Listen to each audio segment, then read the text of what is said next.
Salut à tous et bienvenue sur cette nouvelle vidéo du Undev. On est samedi 9h, c'est l'heure de l'ultime vidéo de notre série Overkill. Dans cette vidéo, nous allons mettre en production toutes les briques de notre application, notre serveur Apache. On va mettre un frontal Nginx, notre base de données, notre serveur Redis pour stocker les sessions. Nous allons mettre en place notre RabbitMQ pour notre bus de messages. Nous allons mettre en place N8N pour faire du no-code. Nous allons mettre en place notre API de conversion d'images Imaginary. Nous allons mettre en place notre serveur de stockage objet compatible S3 qui s'appelle Minio. Et nous allons même mettre en place un vrai faux serveur de mail avec un webmail pour déployer l'entièreté de la stack. Donc si ça vous intéresse de voir comment on peut faire ça, restez bien connectés parce qu'on va bien s'amuser. Je ne sais pas si on va arriver jusqu'au bout parce qu'il y a beaucoup de choses à faire, mais en tout cas, je vais vous montrer tous les éléments importants pour mener à bien une telle démarche, un tel projet, et ça viendra clôturer comme ça cette série de vidéos Overkill qui, je l'espère, vous aura plu. On est sur YouTube, n'oubliez pas de vous abonner, de liker, de commenter. Bref, allez, on perd pas de temps et on se lance tout de suite. Et comment est-ce que nous allons procéder ? Vous le savez, j'en ai déjà parlé, mais nous allons utiliser un hébergeur qui s'appelle Idora. Idora, c'est un hébergeur suisse que je remercie au passage puisqu'ils sont partenaires sur cette vidéo, puisqu'ils m'ont permis d'utiliser leur plateforme pour pouvoir déployer le projet Overkill, vous montrer comment est-ce qu'on peut faire ça avec leur solution qui est basée sur un outil qui s'appelle Jelastic. Vous pouvez faire ça évidemment avec d'autres solutions, mais dans cette vidéo, je tenais à les remercier chaleureusement parce qu'ils m'ont permis d'expérimenter leur plateforme et de vous montrer comment on peut déployer une telle application volontairement Overkill avec beaucoup trop de briques pour que ça soit sérieux entre nous. Allez, comment allons-nous procéder ? Nous allons procéder d'abord par écrire notre infrastructure. Parce que oui, Idora fonctionne avec un outil qui s'appelle Jelastic et on peut faire ce qu'on appelle de l'infrastructure as code. Et l'intérêt d'avoir de l'infrastructure as code, c'est de pouvoir avoir dans notre projet, versionner en même temps que notre projet la description de notre infrastructure. D'ailleurs, c'est déjà ce que l'on fait plus ou moins avec le Docker Compose pour décrire l'environnement de développement. Nous allons faire la même chose, mais cette fois-ci pour décrire l'environnement de production. Comment allons-nous faire ? Vous allez voir, ça va être finalement relativement simple. Nous allons nous créer un petit répertoire. Hop, je vais peut-être zoomer un petit peu pour que vous y voyez un petit peu mieux. Voilà. À la racine du projet, on va se créer un petit répertoire que l'on va appeler infra, dans lequel, vous avez compris, on va décrire notre infrastructure. Dans le monde Jelastic, les fichiers de description d'infrastructure s'appellent des manifestes. Donc, nous allons créer un petit fichier que nous allons appeler manifest.jps. C'est l'extension qui est attendue pour les fichiers de manifeste dans l'univers Jelastic. Et là, on ne peut pas inventer finalement tout ça, on peut simplement essayer de s'inspirer de choses qui existent. Je vous montre quelle est la technique qui est la mienne pour essayer de construire mon propre fichier d'infrastructure. Je me base ici sur le petit bouton importer qui permet d'importer une configuration as code, une infrastructure as code. Typiquement, on viendra mettre ici d'ailleurs le nom, l'URL de notre fichier. Mais ce qui nous intéresse, c'est de voir dans Example. Si on clique là, on tombe sur un dépôt GitHub Jelastic JPS Collection dans lequel vous pouvez retrouver plein d'exemples d'outils qui ont déjà été proposés par Jelastic. Donc par exemple, est-ce qu'il y a du Laravel ? Je sais qu'il y en a parmi vous qui regardent du Laravel. Laravel, c'est assez proche de Symfony. On peut aller voir le manifeste de Laravel pour voir un petit peu comment est-ce qu'il est construit, qu'est-ce qui est proposé. Et là, qu'est-ce qu'on regarde ? On voit qu'il y a une espèce d'entête avec un numéro de version, quelques petites informations. Donc nous, on va venir faire à peu près la même chose. Une catégorie, très bien. Une description, jusque-là, tout va bien. Et puis ensuite, on peut setter un certain nombre de choses. Et ce qui va nous intéresser, ce sont les nodes. Parce que les nodes, c'est précisément ce que l'on va lancer. Là, on voit qu'il lance un node de type Apache. Donc, vous allez voir que nous aussi, on va avoir des choses qui vont ressembler à ça, mais on va le construire ensemble. N'ayez pas peur. C'était simplement pour vous dire que Si vous ne savez pas comment écrire un manifeste, eh bien vous pouvez venir jeter un coup d'œil sur la librairie officielle de Gelastic. Ça donne quand même de bons exemples pour comprendre un petit peu comment ça fonctionne. Et puis il y a, j'imagine ici, la documentation hein, sur laquelle vous pouvez vous baser. Donc, retournons dans notre Visual Studio Code. Nous avons notre fichier manifeste qui est vide. Première chose qu'il faut que l'on spécifie, je vais zoomer un petit peu, c'est le type. Nous, on veut un type et ça sera de l'installation. Donc, il faut mettre un petit espace ici. Ensuite, on va lui donner un nom. On va l'appeler Overkill. Pas Overkill, Overkill. Parfait. Qu'est-ce qu'on va lui donner encore? On va lui donner un ID. Hop, je vais regarder. Je vais copier-coller tout ce que j'ai prévu. Ça ira beaucoup plus vite. Mais vous avez compris l'idée, on le construit comme ça, toute la partie description finalement de notre manifeste. Donc ici, on lui donne une catégorie, on lui donne un logo, là je mets le lien vers le logo de Symfony, on lui met une home page, là c'est l'URL du dépôt GitHub, la base URL c'est le GitHub mais en version RAW pour avoir accès directement au fichier, parfait. On va lui rajouter une petite description, donc je mets description ici. Et on est déjà pas mal pour cette première partie du fichier. Alors vous voyez là, c'est Copilot qui me propose des choses, hein, le petit outil d'intelligence artificielle. Donc là, nous, on ne va pas vouloir qu'il nous aide. Ce qui va nous intéresser, par exemple, c'est d'activer le SSL. On va vouloir que notre projet soit accessible via du SSL. Eh bien, c'est très simple. On va lui dire tout simplement d'activer le SSL. Ça revient, si je vous montre un petit peu l'environnement dans Gelastic, on peut le créer manuellement. Hein. Si je fais un nouvel environnement ici, je vais commencer à créer un environnement. C'est comme si je venais cocher cette petite case pour lui dire « Ok, je veux du SSL ». Donc, tout simplement, ça permet de faire ça. Et ensuite, vous allez voir qu'on va venir ici rajouter, par exemple, du NGINX pour faire le load balancer NGINX. On va faire ça. On va choisir ici une image PHP particulière et ainsi de suite. Mais ça, c'est si on veut le faire au clic. Mais nous, on veut automatiser cette action. Et c'est précisément ce qu'on est en train de faire dans ce fichier manifeste. Maintenant, il est temps de décrire les nœuds qui vont composer notre infrastructure. Donc ça s'appelle node au pluriel. Et ensuite, on va venir rajouter tout ce qu'on a besoin. Le premier node, je vous l'ai montré en graphique, c'est un node type NGINX. Quand on utilise node type, la notation node type et qu'on dit NGINX, on utilise des images entre guillemets officielles qui sont validées par Gelastic. Donc pour un certain nombre de points, on va utiliser des nodes type qui sont validés par Gelastic et pour d'autres, on va choisir, en tout cas c'est mon choix, d'utiliser plutôt des images précises Docker. Et ça va être, vous allez voir, le type précisément pour le conteneur Apache qui va héberger notre application. Comment ça fonctionne? Vous avez vu, je mets le node de type image et je lui donne l'image Docker que je veux utiliser. Ça provient tout simplement, hein, si on va sur le hub Docker, hop, hub Docker, ça provient de l'image officielle de Docker.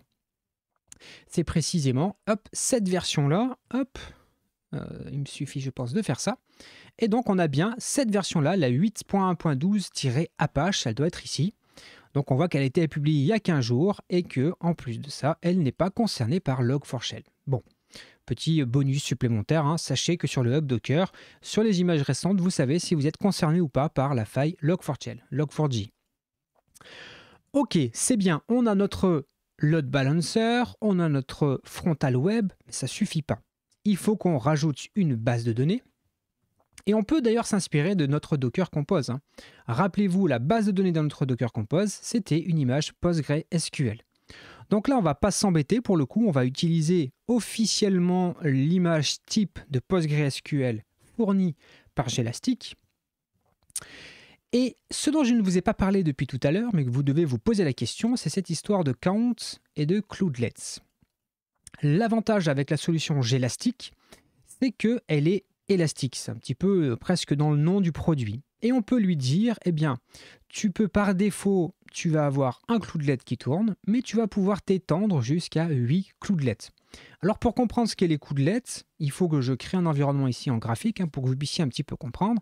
Imaginez ici, je prends un load balancer NGINX. Parfait, je fais suivant. Est-ce que je l'ai sélectionné? Non, je l'ai sélectionné, voilà. Et vous voyez ici, ça peut scaler de 1 cloudlet. Donc un cloudlet, ça correspond à 128 mégas et à 400 MHz jusqu'à 4 cloudlets. Mais je peux lui dire de scaler plus haut. Je peux lui dire jusqu'à 16, 17. À vous d'ajuster en fonction du besoin. Et en fait, ce qui est vachement bien, c'est qu'en termes de facturation, eh bien, si votre load balancer ne fait rien, il fait tourner une ressource. Et s'il y a un pic de charge ou n'importe quoi, il va scaler jusqu'à atteindre cette limite haute. Et c'est ça qui est intéressant, c'est qu'il y a une limite haute. Et vous allez être facturé en fonction de la consommation réelle. Et ça, c'est vraiment méga cool, je trouve. Donc, à chaque fois, on va mettre un limite haute. Moi, j'ai mis à 8, mais après, il faudrait imaginer en fonction des besoins du projet. Alors, il y a aussi un petit détail. Il y a des choses qu'on va vouloir rendre accessibles depuis Internet et d'autres dont on ne veut pas qu'ils soient accessibles depuis Internet. Pareil, si je repasse ici en public, on va venir chercher une base de données de type PostgreSQL 14, 14.1, parfait. Là, hop, j'ai ma base de données, parfait. Mais vous voyez que par défaut, elle est accessible via ce qu'ils appellent le SLB, c'est le Share Load Balancer. Et typiquement, moi, j'ai pas envie que ma base de données soit accessible depuis l'extérieur, donc je vais décocher comme ça le SLB. Eh bien, dans l'infrastructure as code, c'est également possible de venir donner cette indication-là, tout simplement en mettant la petite notation is SLB access enable, et on va la passer, vous l'avez compris, à false. Par défaut, c'est true, mais si on le spécifie, on peut la mettre à false. Parfait. Donc là, on a un petit peu le cœur de notre application. On a le NGINX, on a notre Apache PHP 8.1.2 et notre base de données. Mais rappelez-vous, on a plein d'autres choses à mettre dans notre application. On a par exemple un serveur Redis. Donc on va, vous avez compris l'idée maintenant, ajouter ici la description. On veut utiliser une image Docker qui est Redis, la version 5-Alpine. Et ça me permet de vous parler d'autres choses dont je ne vous ai pas encore parlé ici. Mais c'est fait exprès, on y va progressivement, c'est les deux informations, le node group qui est ici et le display name. Le node group va être très intéressant dans notre cas parce qu'il va agir finalement un petit peu comme le nom DNS de ce conteneur à l'intérieur de l'environnement. Et le display name, c'est tout simplement ce qui sera affiché là tout à l'heure, vous allez le voir, dans notre écran, donc ça nous permet de nous y retrouver facilement, mais ce sont deux éléments qui sont quand même assez importants pour bien organiser les choses. Donc là, logiquement, vous êtes capable de comprendre que je lance une image Docker qui va scaler maximum jusqu'à 8 cloudlets, qui va avoir son petit nom Redis, qui va avoir son nom affiché dans l'interface graphique qui sera Redis, et pour lequel j'ai désactivé l'accès via le Share Load Balancer. Parfait. Ensuite, rappelez-vous, on avait notre API de conversion d'image. Pareil, vous avez compris, on met l'image, le cloudlet, le display name et il y a des nouvelles choses dont je ne vous ai pas encore parlé. Parce que qui dit Docker, parce que là on parle d'image Docker, dit certaines données qui doivent persister. Et c'est le cas par exemple pour une base de données, mais c'est le cas également pour Imaginary si on veut qu'il puisse stocker des images. Par exemple, pour la base de données, eh bien je lui dis tu as un volume qui est var lib pgsql data, c'est là où on va stocker les données de PostgreSQL et je lui demande de faire persister ça en dehors du conteneur, ce qui fait que si le conteneur meurt, redémarre, etc., les données sont persistées en dehors. Et de la même façon, on peut setter des variables d'environnement. Ici, je lui dis tout simplement à Imaginary, la variable d'environnement port, je la mets sur le 9000, ce qui va activer entre guillemets Imaginary sur le port 9000. Ok, parfait. Allez, on continue parce qu'on a pas mal de choses à mettre dans notre fichier de configuration. On va avoir RabbitMQ. Et là, vous avez compris maintenant ce que ça veut dire. Hop, je mets en place mon RabbitMQ. Qu'est-ce qu'on a encore besoin? On a encore besoin de N8N, notre outil no-code pour faire un petit peu des workflows. Pareil, je l'installe. Là maintenant, ça n'a plus trop de surprise pour vous. Vous avez compris comment fonctionne ce fichier. Et enfin, notre petit mailer que je vais mettre ici. Hop, et je n'ai pas besoin de le décrire. Alors, il y a une chose que je ne mets pas dans ce fichier, c'est Minio, le serveur de stockage objet, parce que je n'ai pas réussi tout simplement à le faire fonctionner de cette méthode-là. Donc, j'ai utilisé une autre astuce qu'on verra un petit peu plus tard dans cette vidéo. Donc là, c'est beau, on a mis en place tout ça, mais ça ne va pas suffire parce qu'on a besoin de configurer, d'installer des choses dans nos conteneurs et je pense en particulier à notre conteneur PHP. Lui, il arrive de base avec PHP standard et Apache. Mais ça ne suffit pas, on a besoin d'installer des choses supplémentaires. Donc on va, lors de l'installation, exécuter un certain nombre d'actions supplémentaires pour rajouter, taper des commandes, exécuter des choses au sein de notre conteneur PHP Apache qu'on avait appelé ici CP pour le conteneur principal. Ça, c'est une nomenclature spécifique qu'il faut utiliser dans le manifeste afin que, tout simplement, lorsqu'on crée un environnement, eh bien, notre application elle apparaisse bien ici. Donc le load balancer, on l'a noté BL pour balancer, ce qui permet qu'il affiche tout en haut ici. Et ensuite, eh bien, pour le serveur Apache, on l'a mis CP et comme ça, il est juste après le load balancer. Ça permet comme ça de faire en sorte que tout ça soit chaîné automatiquement.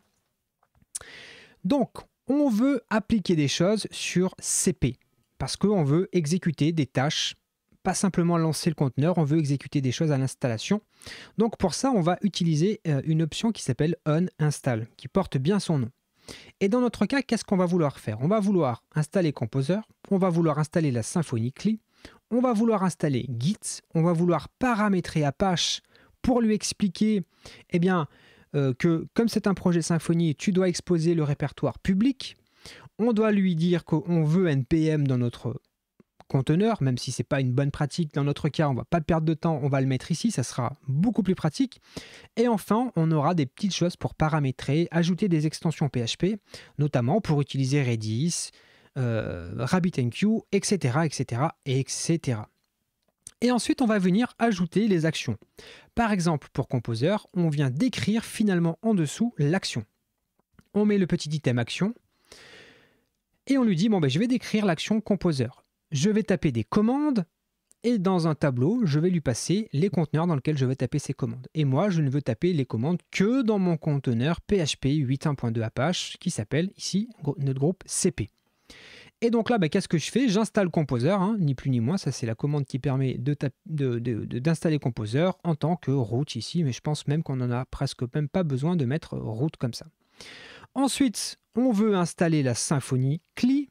Donc là, bien, vous avez compris, j'installe la Symfony CLI. Donc, depuis qu'elle a été open sourcée, on peut directement l'utiliser avec apt install, ce qui est très pratique. Donc là, je rajoute simplement le dépôt Symfony, je fais un apt update et un apt install Symfony-CLI.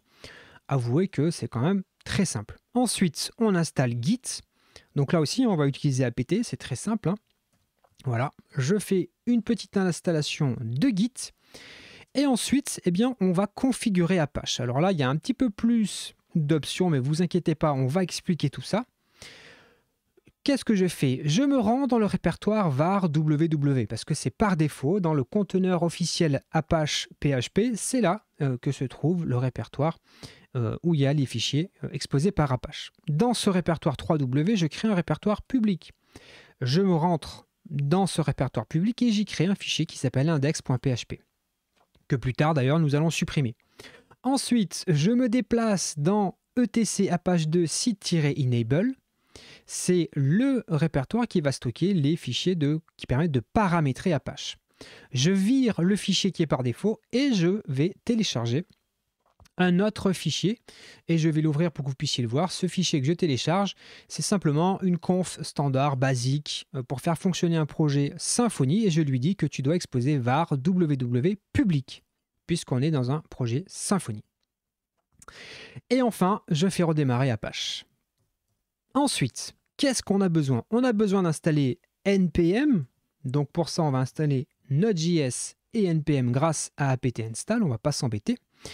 Et ensuite, on a les extensions PHP à installer. Et alors là, pour ça, vous allez voir que on aurait pu faire des choses très compliquées, installer toutes les librairies, les dépendances, mais non, on va utiliser un petit outil génial qui s'appelle install-php extension.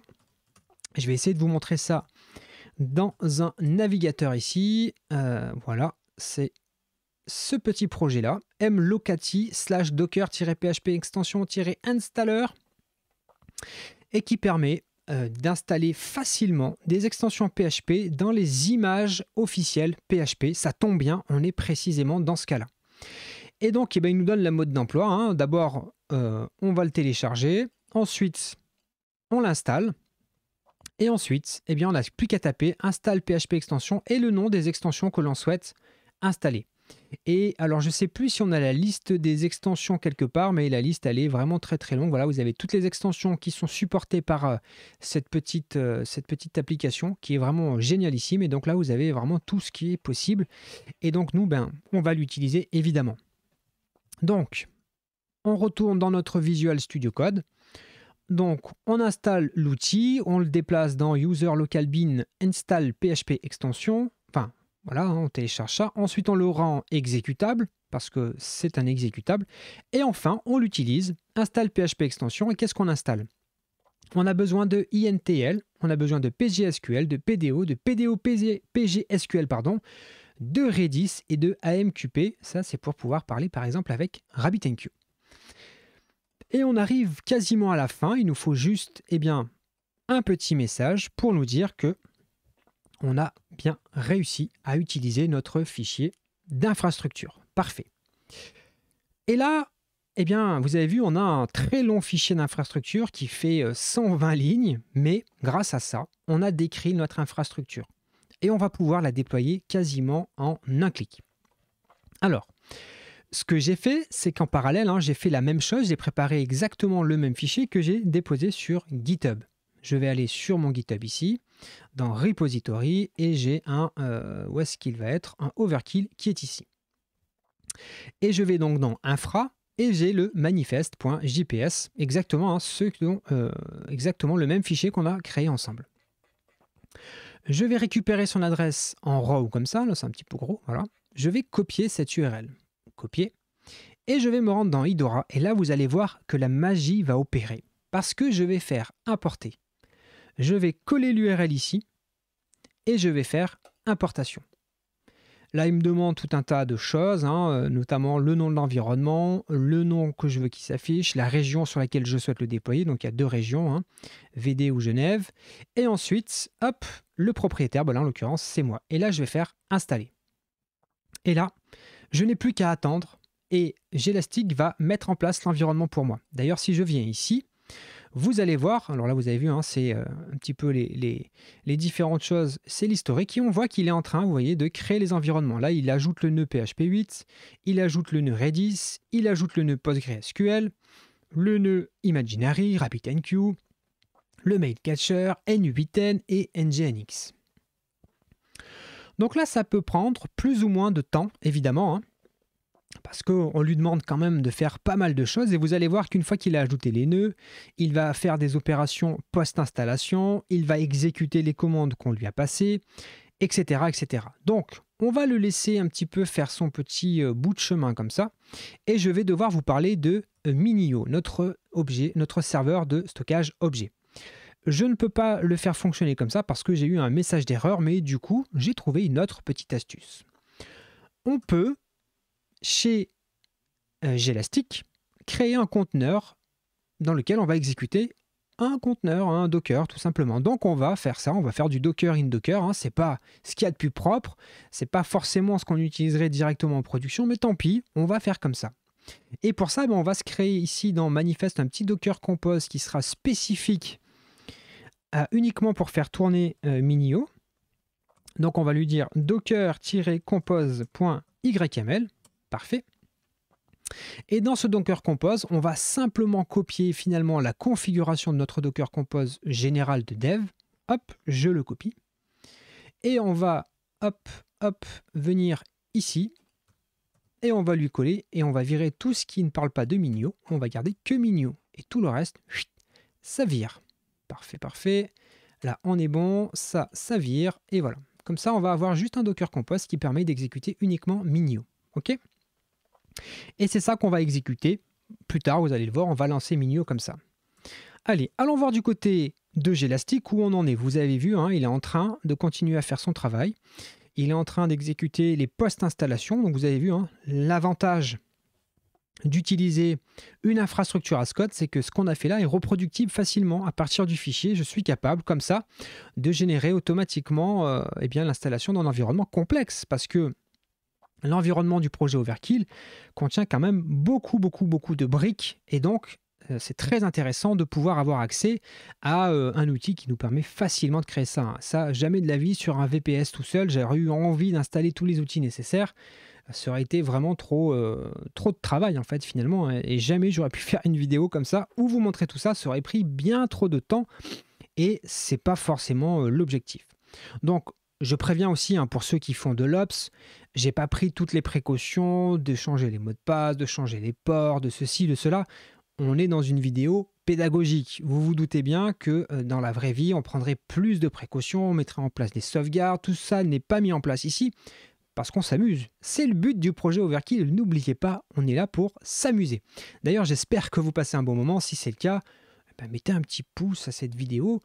Ça fera plaisir et ça fera fonctionner un petit peu l'algorithme de YouTube, hein. Vous savez comment ça fonctionne. Donc là, eh bien, il est en train de faire son petit travail. Ce qu'on va faire en même temps, c'est qu'on va se créer ce fameux petit Docker.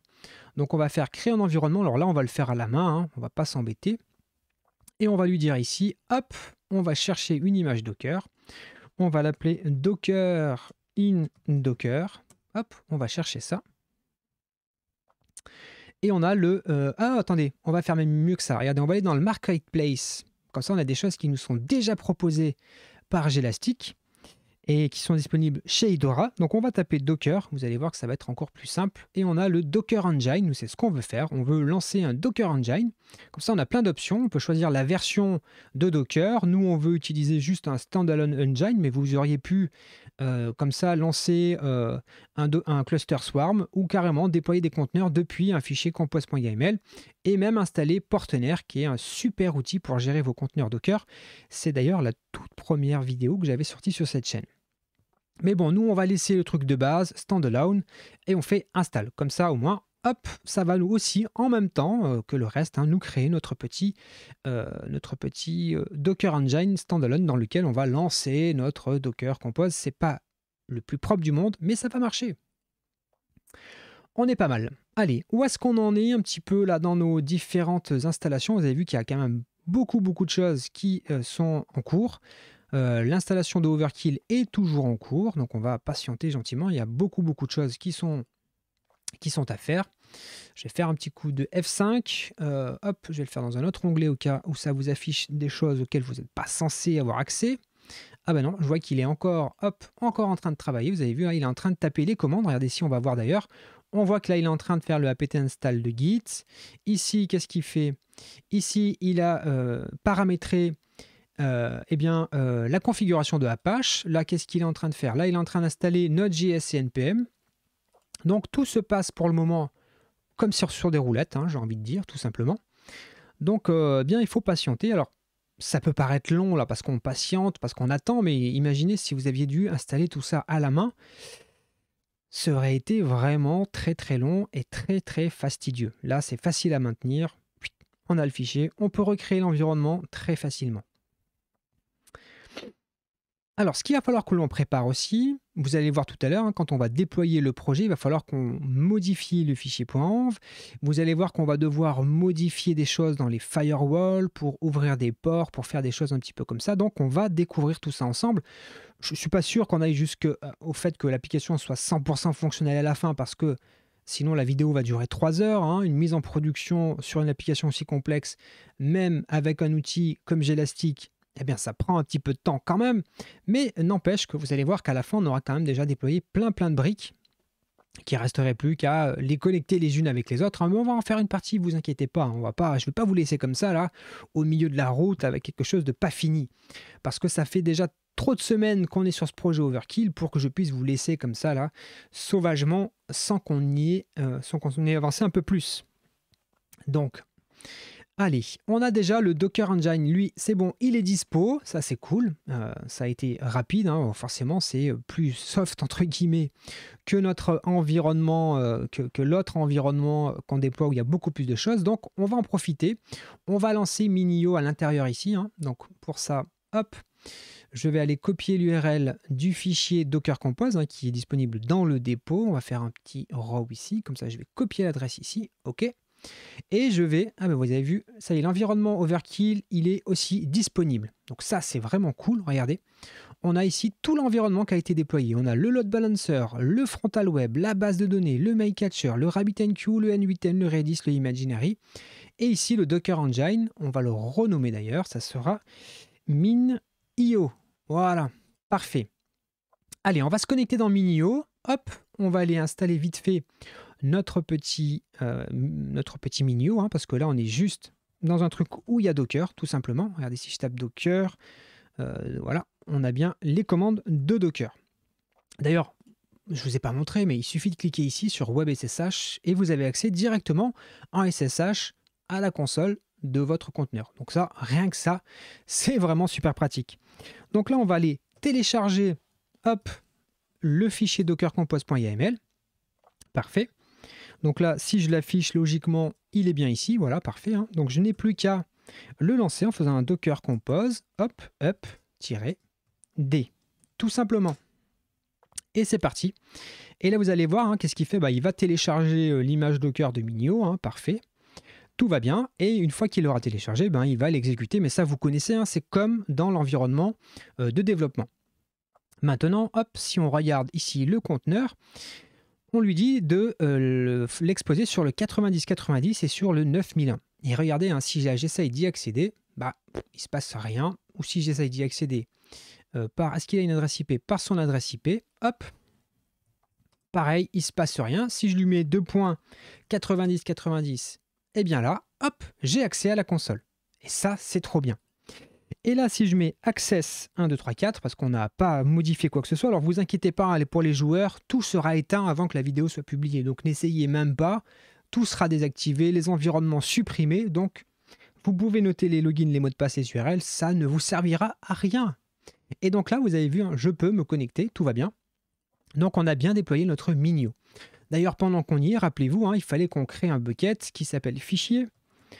Voilà, on lui crée comme ça, on va lui dire create bucket, pardon, et on va lui changer les droits, rappelez-vous, hein, c'était ça dans les vidéos précédentes, on va pas tout refaire l'historique du projet, mais il fallait qu'on le rende, hop, ici, public, pour que le contenu du bucket soit accessible, et là c'est bon. Donc on a bien déployé notre Min.io, ça c'est fait, parfait.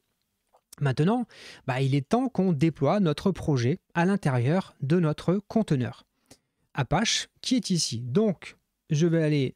Déjà, on va regarder ce qui se passe quand je vais ici. Logiquement, ça me fait une page blanche. Parfait. C'est normal, hein, parce qu'il y a un fichier index.php qui est blanc. Maintenant, si je vais dans mon frontal web ici, j'ouvre le SSH. Je vais me positionner dans le répertoire cd var 3w. Hop, parfait.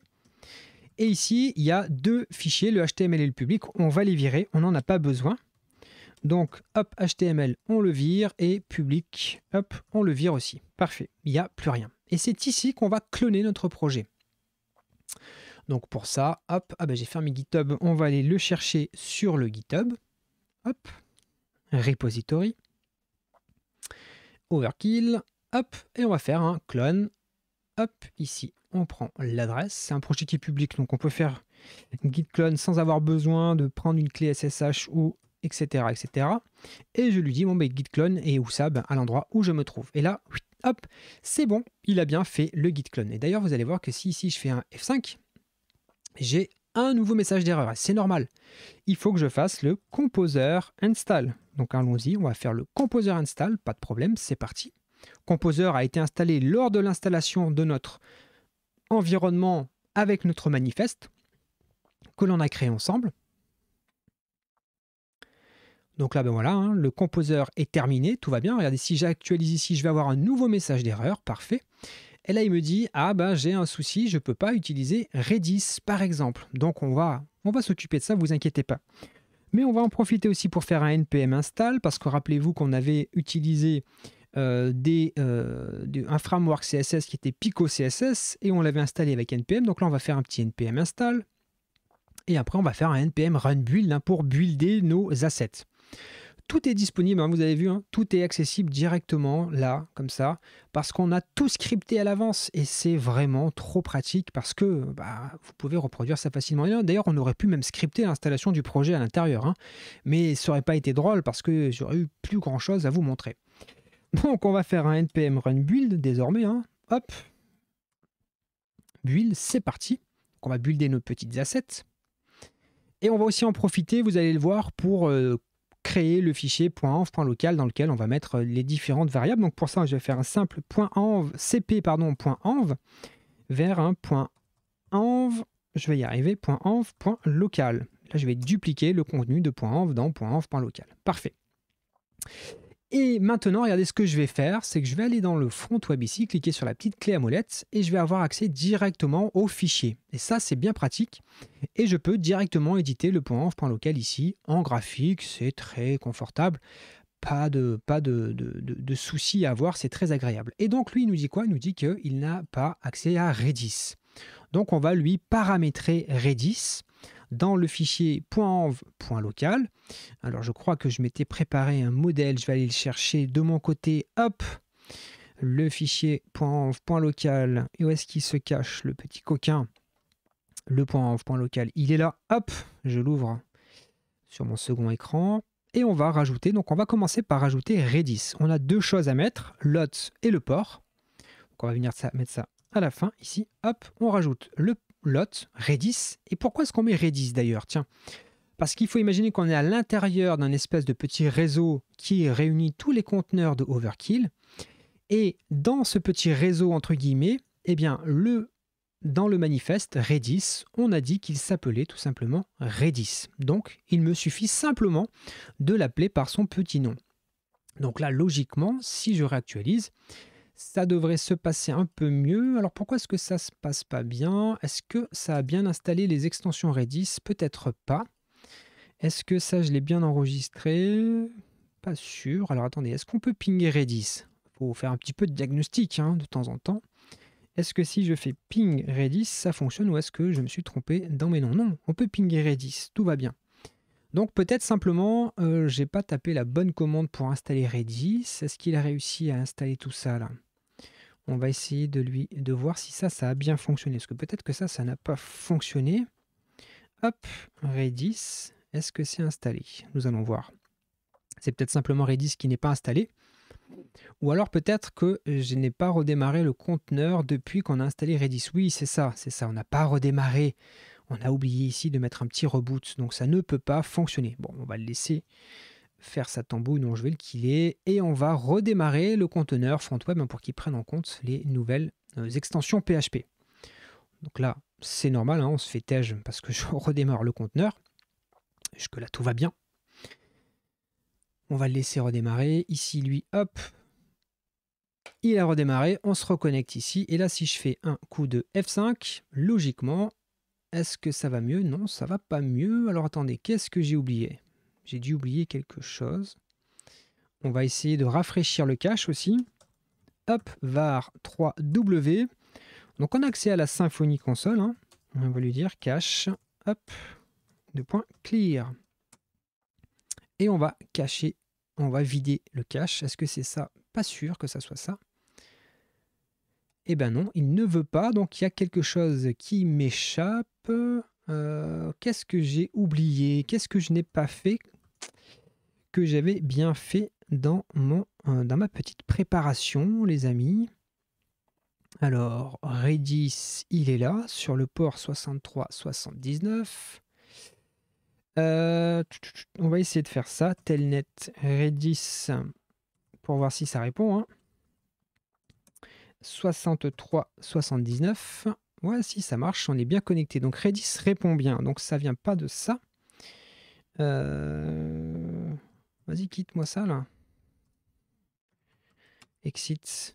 Non, tu veux pas sortir de là, toi. D'accord, tu veux pas me killer de là où je suis. Ok. Bon, je suis coincé ici, dans ce shell. Tant pis, on va le killer comme ça. Alors, je suis pas sûr que peut-être si je redémarre, je vais retomber au même endroit. Non, c'est bon. Alors pourquoi lui, il n'est pas content? Pourquoi il veut utiliser Redis? Pourtant, on a fait ce qu'il fallait. Écoutez les amis, je vais mettre la pause pour essayer de trouver l'origine du problème. Bon, je reprends, hein. C'est simplement que Redis, l'extension PHP, je crois, n'était pas correctement installée, hein. Donc là, je l'ai réinstallé à la main. Il faudrait passer du temps pour essayer de comprendre ce qui s'est passé. Mais là, voilà, je suis en train de l'installer. De la même façon, je me suis rendu compte qu'il n'y avait pas RabbitMQ. Ah, mais je sais pourquoi. Mais attendez, les amis, je sais pourquoi. Attendez, parce que ce que j'ai commité ici est un fichier qui est ancien et qui ne contient pas les extensions. Ben oui, les amis, voilà, donc c'est normal, c'est normal.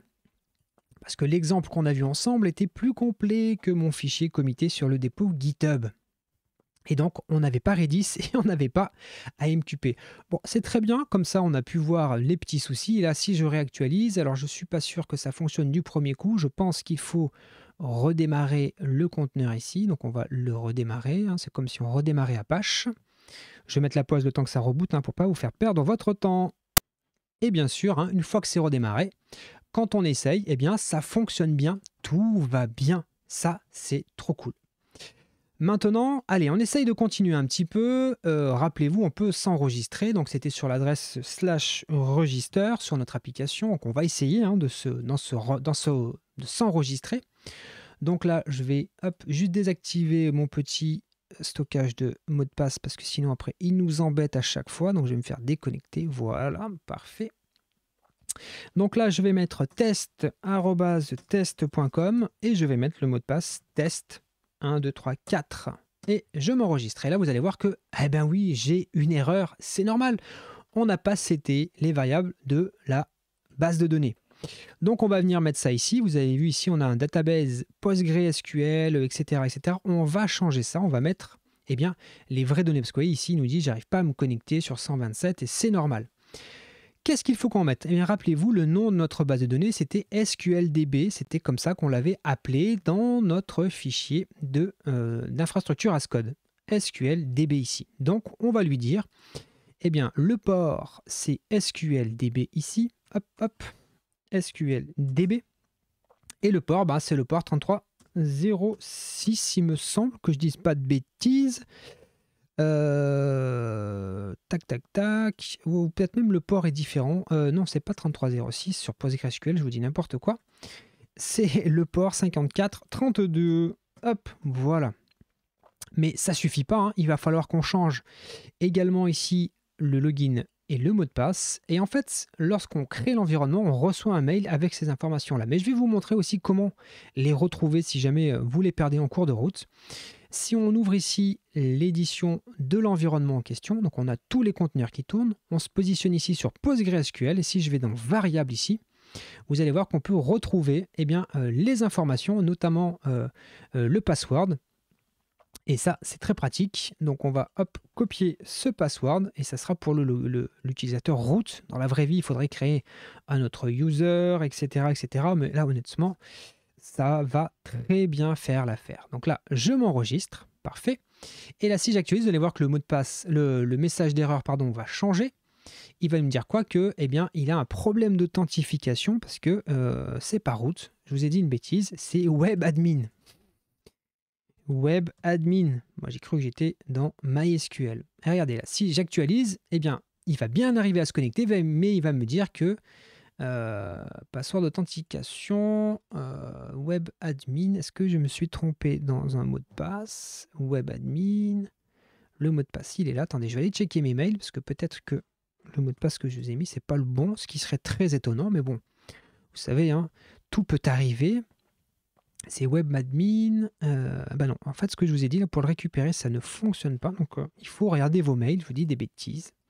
Il faut regarder vos mails et là, j'ai le mot de passe de la base de données. Je pense que ce que j'avais là, c'était le mot de passe de l'interface, genre pour se connecter en web. Et là, eh bien, ça fonctionne bien. Il me dit juste que la base de données app n'existe pas. Bah oui, c'est vrai, on ne l'a pas créée. Donc, on va en profiter. Hein. Symfony, hop, Symfony console. Doctrine database create. Voilà. Il crée. Où est-ce que je suis? Ah bah attendez, il faut que j'aille dans var 3w, ça peut pas marcher sinon. Je fais la Symfony console et on va aussi, tant qu'on y est, hein, faire les doctrines migration migrate. Comme ça, on crée les migrations. Et là, il nous dit quoi? Ah, il nous dit qu'il lui faut la variable RabbitMQ. Donc pendant qu'on y est, on va venir paramétrer la variable d'environnement RabbitMQ. Bah oui, on va pas perdre de temps, hein. Et là, hop, on va simplement utiliser cette petite variable d'environnement RabbitMQ DSN. Le login et le mot de passe par défaut, en vrai, il faudrait le changer, @RabbitMQ, parce que c'est le nom du conteneur dans notre fichier d'infrastructure as code, et le port par défaut de RabbitMQ. Donc là, on peut relancer la migration, et cette fois-ci, ça devrait bien se passer. Pas de problème, on est OK. Et regardez là, si j'actualise, que je fais continuer, vous allez voir que tout va bien se passer, c'est parfait. Maintenant, essayons de nous connecter test@test.com et on avait dit test 1, 2, 3, 4. Et là, hop, je suis bien connecté. Et comme, rappelez-vous, la session elle est stockée dans Redis, on sait que là, on utilise déjà Redis, donc on utilise déjà pas mal de choses. Maintenant, hop, si je veux uploader une image, je vais aller, je crois que j'ai un truc qui s'appelle Wallpaper, parfait. Je vais essayer d'uploader cette image et vous allez voir que je vais avoir un problème. Et c'est tout à fait normal. Là, il va chercher un petit moment un truc et puis, vous avez vu, hein, il ne se passe rien, ça n'aboutit pas. Et c'est normal, puisqu'il faut qu'on lui paramètre. Alors attendez, je vais essayer d'en prendre une plus légère pour qu'il y ait le message plus rapidement. Voilà, il me dit qu'il n'arrive pas à aller écrire ce fichier. Et rappelez-vous, c'est normal, puisqu'il faut qu'il l'écrive dans notre Minio qui est ici. Donc, on va aller faire le nécessaire. Et pour ça, pour Minio, alors comme on n'a pas modifié le code comme il le faut, etc., on va faire un truc qui est absolument dégueulasse. Mais dans la vraie vie, il ne faudrait surtout jamais faire ça. Mais là, on va se le permettre parce qu'on est en mode démonstration, on s'amuse, on rigole et on est là pour passer du bon temps. Donc, on va aller directement modifier quelque chose dans config. Ne le faites jamais. Il faudrait logiquement déplacer ça dans les fichiers .env. Mais bon, comme on ne l'a pas fait et que le projet n'est pas un vrai projet, on se permet de faire des petites dingueries, donc n'ayez pas peur, hein, c'est normal. Et ici, on va changer l'adresse IP de Minio. On va prendre l'adresse IP qui est ici. Hop. Et on va la mettre en dur ici. Ne faites pas ça, hein, je le répète, ne faites pas ça. Jamais ne faites ça. Hop, on va copier ça ici, comme ça. Parfait, le port, c'est bien le 90. Et donc là, si je fais un F5, je resoumets le formulaire, vous allez voir que logiquement, il va bien y arriver. C'est parfait. Et d'ailleurs, regardez, si on va dans Bucket ici, qu'on fait Browse, vous allez voir qu'il y a bien un fichier qui est arrivé. Parfait, si je l'ouvre, hein, d'ailleurs, est-ce que je peux le voir, Preview? Je vois bien le fichier. Donc, notre application, elle est capable de communiquer avec Minio. Donc, on a déjà mis en place pas mal de briques, hein, les amis. En moins d'une heure, vous avez vu ce qu'on a déployé. Alors, on va essayer d'aller juste un petit peu plus loin et on va essayer de voir si on a bien quelque chose qui arrive dans notre RabbitMQ.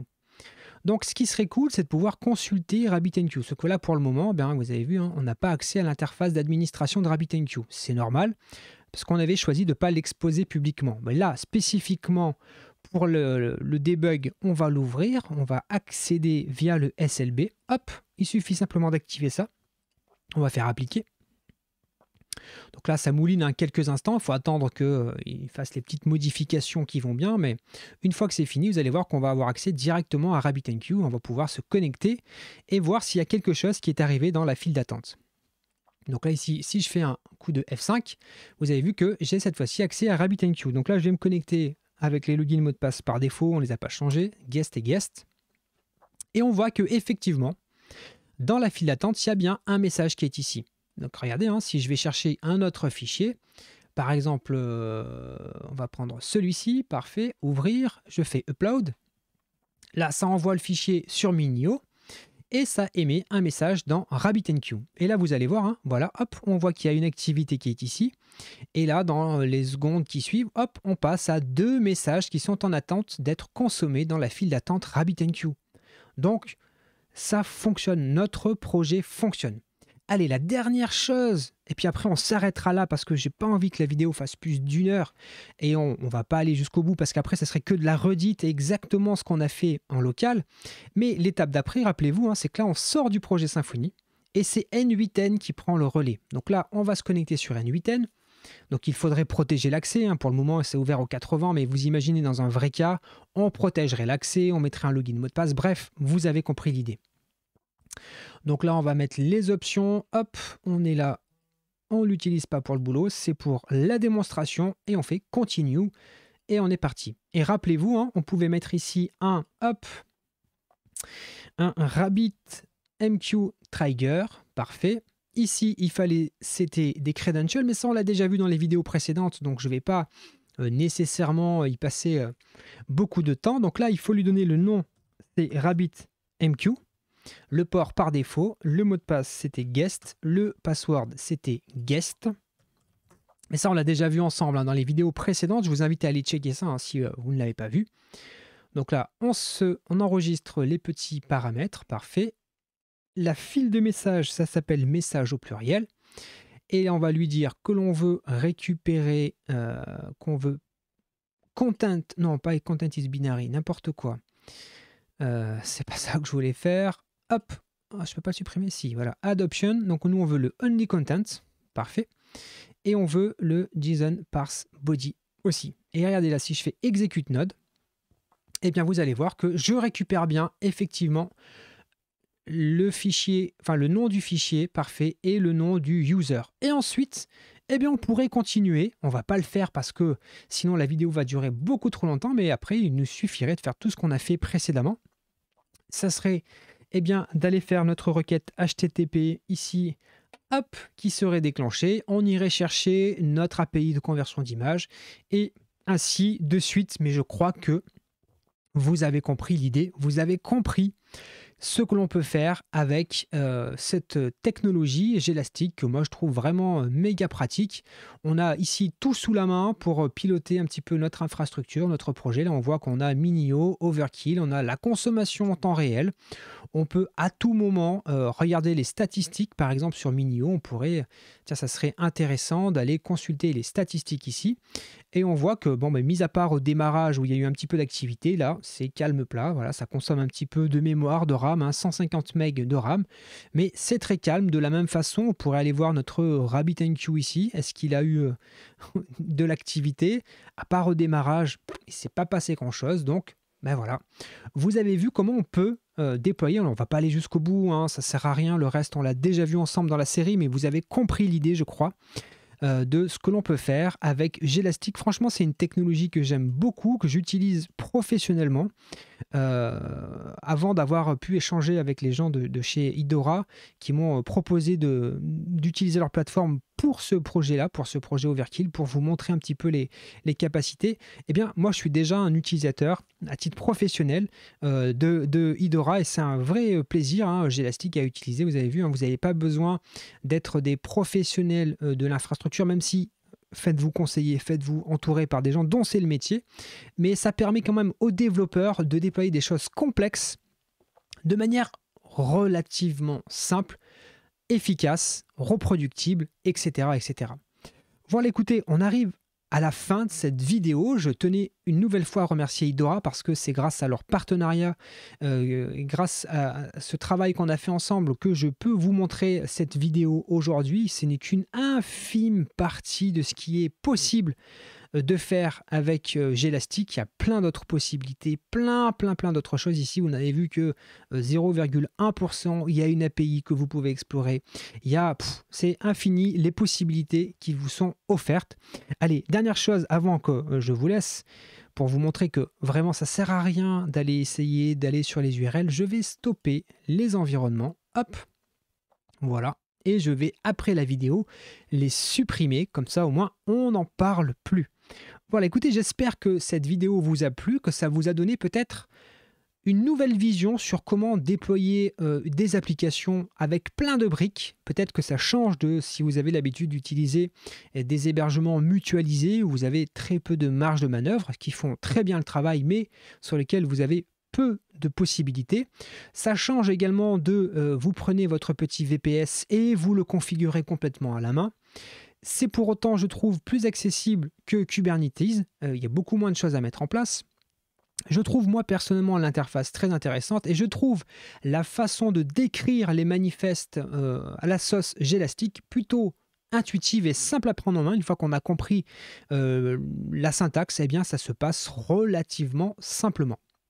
Écoutez, cette vidéo, elle dure quasiment 1 heure. C'était la vidéo finale de ce projet Overkill qui nous a occupé pendant plusieurs semaines et j'avais vraiment envie de finir par cette dernière vidéo où on allait déployer, alors pas complètement l'application parce que ça n'a pas d'intérêt, je vais faire que redire ce qu'on a déjà vu dans les vidéos précédentes puisque là c'est que du no-code maintenant jusqu'à la fin.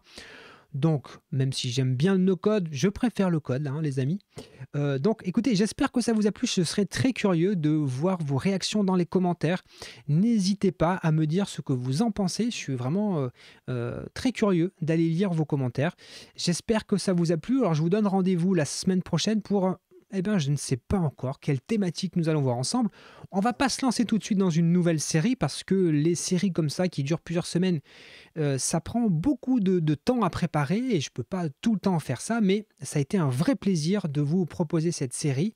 J'espère que la playlist vous plaira, hein. J'espère que vous avez appris des choses, j'espère que ça a ouvert le champ des possibles dans ce qu'on fait habituellement. Voilà, on code dans notre petite application Symfony et puis comment on peut voilà, la connecter à tout un tas de choses autour, stocker des sessions ailleurs, utiliser des bus de messages, etc. Stockage objet, bref, plein de technologies. Moi, je me suis régalé à faire cette série. Vraiment, je me suis régalé, je me suis amusé en fait.